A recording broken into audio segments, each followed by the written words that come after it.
بسم اللہ الرحمن الرحیم۔ السلام علیکم، آپ دیکھ رہے ہیں کوہ سلمان ٹی وی۔ ناظرین، افسوسناک خبر سے آگاہ کیا جاتا ہے کہ کل سندھ میں 11ویں جماعت کی طالبہ بشریٰ کو 2 نامعلوم افراد نے کالج کے سامنے سے اغوا کیا اور 5-6 لوگوں نے اجتماعی زیادتی کا نشانہ بنا کر اس کو ایک ویران جگہ پر پھینک دیا جو بے ہوشی کی حالت میں تھی۔ جب بچی کے والد تک خبر پہنچی تو دوڑتا ہوا اپنی بیٹی کے پاس گیا اور اس کو ہسپتال لے گیا۔ بعد میں پتہ چلا کہ اس کے ساتھ اجتماعی زیادتی ہوئی ہے۔ ناظرین، آخر یہ کب تک ہوتا رہے گا؟ کب تک ایسے باپ اپنی بیٹیوں کی عزت کو لوٹتا؟ ان 5-6 افراد میں سے 2 نام جو ہے نا، ایک محمد سمیع اور ایک محمد فواد نام ہے۔ جو بچی کے والد نے بتایا ہے کہ جو درندہ صفت لوگ ہیں ان میں سے 2 کی شناخت ہو چکی ہے اور باقیوں کا ابھی تک کوئی پتہ نہیں ہے۔ مظلوم اور مجبور باپ اپنی بیٹی کے لیے انصاف کا منتظر ہے۔ ہم وزیر اعلیٰ سندھ مراد علی شاہ، وزیر اعظم پاکستان عمران خان صاحب سے اپیل کرتے ہیں کہ ان مجرموں کو فی الفور تلاش کر کے پکڑا جائے اور سرعام پھانسی دی جائے۔ آخر کب تک ہماری ماں، بہن، بیٹیاں ان درندوں کا نشانہ بنتی رہے گی؟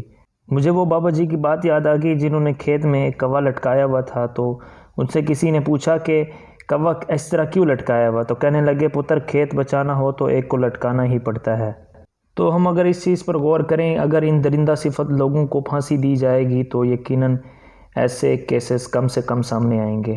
جب سرعام ایک دو کو پھانسی دی جائے گی تو کوئی بھی ایسا کام کرنے کی جرات نہیں کرے گا۔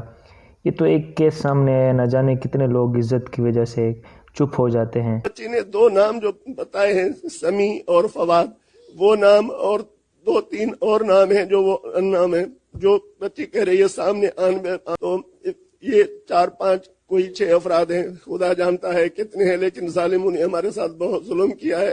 ہم چاہتے ہیں ہمیں انصاف ملا جائے، ہم انصاف کے لیے خدا غارت کرے ان جیسے لوگوں کو جو ایسا گھنونا کام کرتے ہیں۔ ابھی ہم شکوہ کرتے ہیں کہ یہ زلزلے وغیرہ کیوں آتے ہیں، اللہ تعالیٰ کی طرف سے عذاب ہم پہ کیوں نازل ہوتا ہے؟ انہی بدکار لوگوں کی وجہ سے اللہ تعالیٰ کا ہم پر عذاب نازل ہوتا ہے۔ جب میں نے یہ پریس ریلیز سنی تو میرے رونگٹے کھڑے ہو گئے اور میں نے اللہ سے دعا کی اسی وقت ان پر عذاب نازل کر دیتا۔ ہماری وزیر اعلیٰ سندھ مراد علی شاہ اور پاکستان کے وزیر اعظم عمران خان سے گزارش ہے کہ ان درندہ صفت لوگوں کو جلد از جلد عبرت کا نشان بنایا جائے اور اس مجبور باپ کو انصاف دلایا جائے تاکہ کوئی بھی دوسرا شخص یہ گھنونا کام کرنے کی جرات نہ کرے۔ ناظرین، ملتے ہیں کسی نئی ویڈیو کے ساتھ، تب تک کے لیے اجازت دیجیے۔ اللہ حافظ۔